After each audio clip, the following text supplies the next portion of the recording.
بسم الله والصلاة والسلام على رسول الله. سلام البنات، نتمنى تكونوا كامل لاباس متواصلين مع معسلات رمضان. واليوم رايحه ندير لكم حلوة السكرفيج ولا أصابع زينب.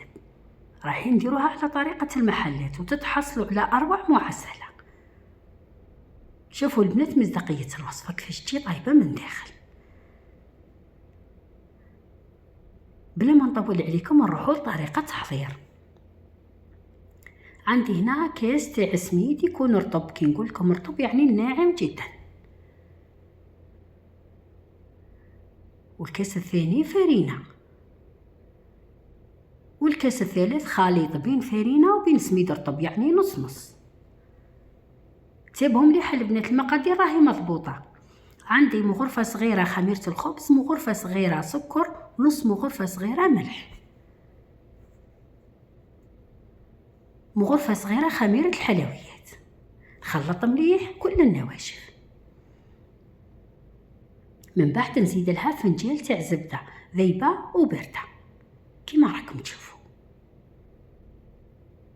مغرفه زيت، ونحاول نبسس هذا السميد والفرينه بالسملي حتى يولي الخليط مرمل بهذا الشكل. هنا نحط كميه من ماء زهر ونكمل نجمع بالماء.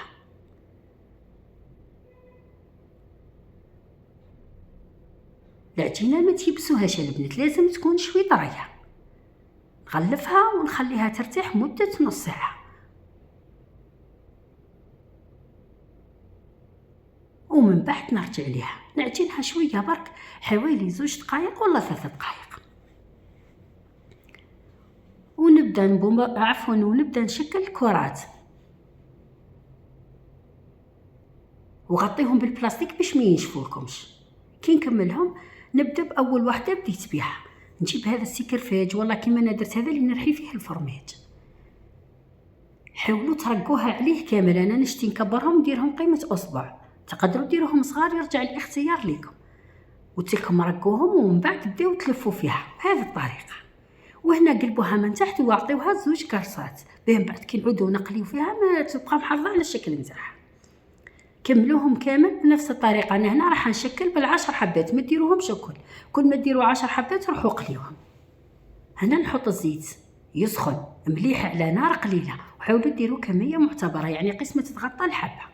ونحط هذوك 10 حبات ونخليهم يتقلاو قلت لكم على نار قليله، ونزيد نروح نشكل 10 حبات اخرين الوقت اللي يطيبوا لي فيهم. هنا البنات خليوهم يحمروا مليح ويديو لكم هذا اللون مباشره من المقله للعسل.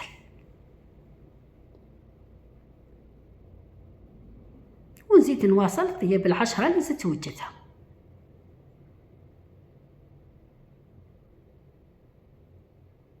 وهاي زلابية السكرفاج واجدة مقرمشة بنينة. جربوها بهذه الطريقة ورجعوا لي خبر. سلام.